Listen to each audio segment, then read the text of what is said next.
మరి యావరేజ్ అమ్మాయిలే ఖాళీ లేరు. ఇంత అమ్మాయి అందంగా ఉన్న అమ్మాయి ఖాళీగా ఉంటదన్నట్టు మరి ప్రపోజల్స్ ఏమి రావా మీ దగ్గరికి? వస్తూ ఉంటాయండి. ఎలాగా? ఇప్పుడైతే ఏం రావట్లేదు. ఆ! అంటే అరే! ఇప్పుడు ఎందుకు నా దగ్గరనే కాదు. ఇప్పుడు నా ఏజ్ లో ఉన్న అమ్మాయిలు ఆర్ నాకన్నా పెద్ద అమ్మాయిలని అడగండి. ప్రపోజల్స్ రావట్లేదని అంటారు. ఎందుకలా? ఏమో అండి వాళ్ళు అంటే నాకు తెలిసినంత అబ్బాయిలు వరకు మనసులు మార్చుకున్నారా? ఐ డోంట్ నో గానీ నా దగ్గర ఇప్పటి వరకు అయితే ఏం రావట్లేదు. వచ్చినా కూడా సైడ్ పెట్టేస్తారా? యెస్. ఒకప్పుడు వచ్చాయా? చిన్నప్పుడు స్కూల్లో ఉన్నప్పుడు వచ్చేవండి.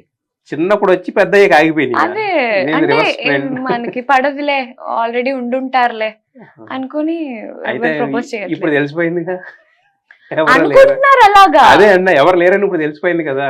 మళ్ళీ maybe చేస్తారేమో. మళ్ళీ మొదలవుతాయేమో మళ్ళీ.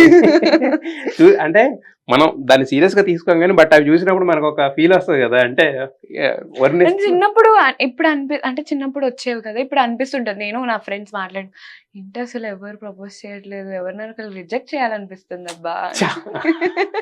ఆ ఛాన్స్ ఎవరు కొట్టేస్తారో చూడండి. చూడండి నిత్య కొంచెం సైకోయిజం ఉంటదండి అమ్మాయిల్లో. సైకోయిజం ఉంటది. రిజెక్ట్ ప్రపోజ్ చేయాలి కానీ రిజెక్ట్ చేయాలి. ఓకే కామ్గా ఉంటాను ఖాళీగా ఉంటే రిజెక్ట్ చేయాలి. వాడెవడో ఒకడు మనసు ముక్కలు అవ్వాలి. మరి అంత సిన్సియర్ గా ఉన్న వాళ్ళని బ్రేక్ చేయమండి. అంటే సిన్సియర్ గా ఉన్న వాళ్ళు లవ్ కూడా చేయరు. మీకు అదే సారీ చెప్పేస్తాం అదేలేండి. అబ్బాయిల హార్ట్ బ్రేక్ చేయాలనేది మాత్రం ఒక సైకోయిజం అయితే మరి సైకోయిజం అలా అండి. అది మీరే అన్నారు, నేను అనలా. కొంచెం ఉంటది అది మాలో మేము ఫీల్ అవుతాం, చూపించాం. అది కూడా అందంగా ఉంటది.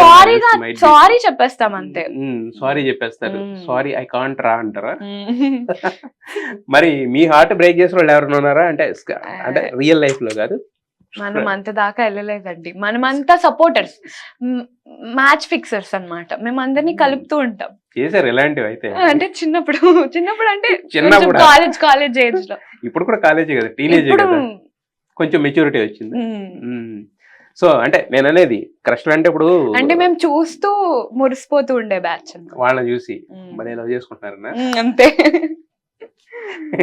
ఎందుకు అలా మనం కూడా అలా ఉండొచ్చుగా అనిపిస్తుంది కదా. అది ఇంకా చాలా టైం ఉంది దాన్ని. ఉంది ఇంకా టైం. సరే నెక్స్ట్ ఇంటర్వ్యూ ఇచ్చినప్పుడు ఆ టైం చెప్తే ఆ టైంలో ట్రై చేసుకుంటుంటారు. ఈ లోపల వచ్చినట్లన్నీ రిజెక్ట్ చేస్తూ ఉండండి. అయితే నేను అనేది క్రష్ అంటే నాట్ ఓన్లీ రియల్ లైఫ్ లో కాదు, మన స్క్రీన్ మీద అందరూ క్రష్లు అండి. అంటే మూవీస్ ని బట్టి, ఆ మూవీస్ లో యాక్టింగ్ బట్టి, ఆ లుక్స్ ని బట్టి మారిపోతూ ఉంటది. ఈ మధ్య అయితే హాయ్ నాన్నలో నాని గారు అండ్ ఇంకా నాని గారు. ఇప్పుడైతే నాకు నాని గారు మూవీస్ అంటే చాలా నచ్చుతున్నాయి అన్ని. అండ్ రీసెంట్ గా నాగ చైతన్య గారు ఈ మూవీ తండేల్ మూవీ, అలా చూసిన ప్రతి మూవీలో అబ్బా వీళ్ళలా నేను యాక్టింగ్ చేయగలనా, ఈ హీరోయిన్ లా నేను చేయగలనా అని అలా మారిపోతూ ఉంటుంది. అది వేరు.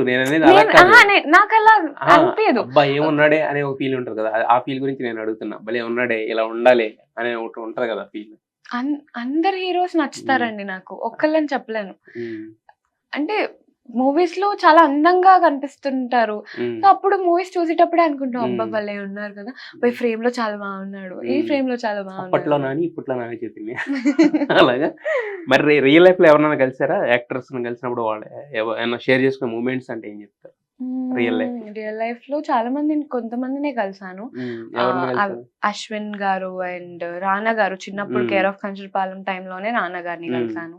అండ్ హీరోస్ అంతే, హీరోయిన్స్ సంయుక్త మీననక్క అండ్ ధనుష్ గారిని కూడా కలిసాము.